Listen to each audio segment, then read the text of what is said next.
Hello mga kapatid, magandang hapon po.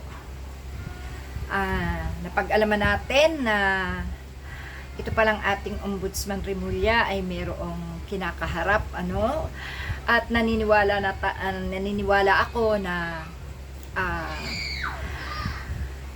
kung sama-sama nating ipag-pray ang kanyang karamdaman, siguro naman ibibigay pa rin siya sa atin ng poong may kapal, no?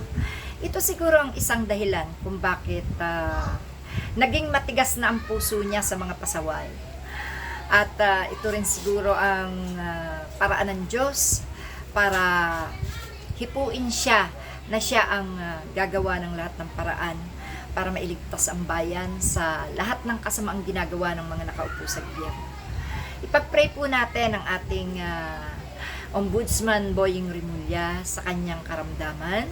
At nawa po ay ibigawad ng Panginoon sa kanya ang pagiging doktor ni Ombudsman. Walang ibang doktor ang ating Ombudsman na Boying kundi ang Panginoong Diyos. Siya rin ang medisina, siya rin ang may hawak ng lahat-lahat.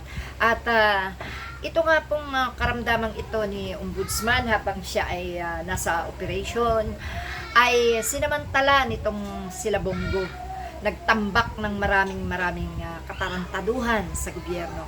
Pero hindi makakaligtas dahil ika nga, kapag ibinigay sa iyo ng Diyos ang isang obligasyon, ay ibibigay niya ang lahat ng lakas, lahat ng paraan, at lahat ng magagawa niya para ang kasamaang ito ay masupil niya. Kaya ngayon pa lang nagpapasalamat tayo kay Ombudsman Boying Remulla sapagkat sa totoo lang po, hindi po masama ang mga Remulla. Kilala po namin yan. Mulat sa pool. Maliliit pang anak ko, Remulla na yan, kilala na namin. At ang ibang ang relatives niyan, tropa pa ng aking mga anak.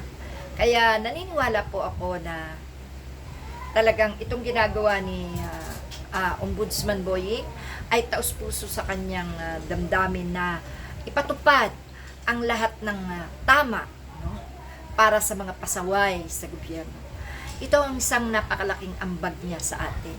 So, hangad ko po na sama-samang panalangin para sa kanyang karamdaman.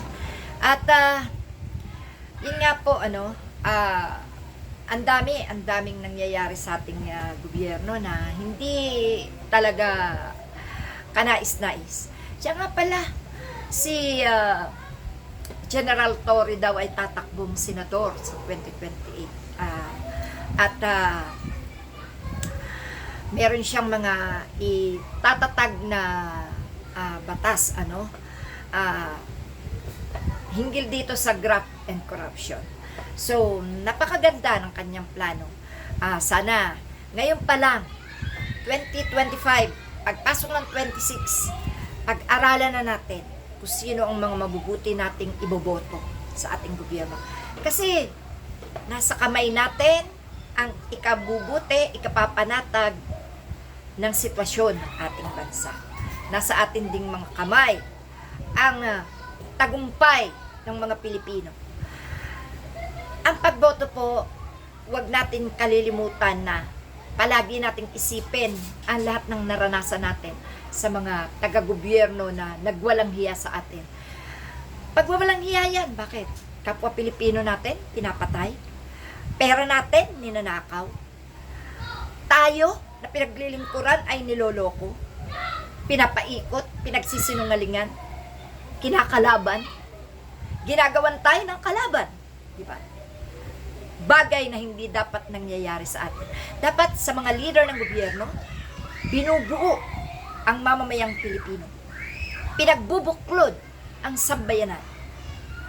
Iniisip ang kapakanan. Ibinibigay ang ikauunlad at tutupad ng mga pangarap, lalo na ng mga kabataan. Dapat ganyan ang mga leader. Hindi makasarili. Hindi nagsasamantala sa kahinaan ng sambayanang Pilipino.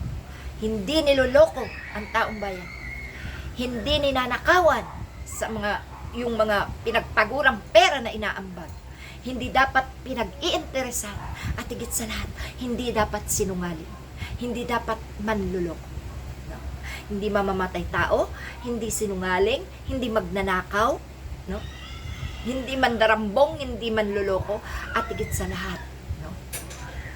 May pagkilala dapat sa Panginoon. Kaya mga kapatid, itong mga nangyayaring ito, hindi natin dapat ito palampasin, itong mga katiwaliang ito ng mga nasa gobyernong ito. Malapit na po, magkakaisang muli ang sambayan ng Pilipino para ipaglaban ang tama at para maparusahan ang mga nagkasala. Salamat mga kapatid, magandang hapon sa inyong lahat.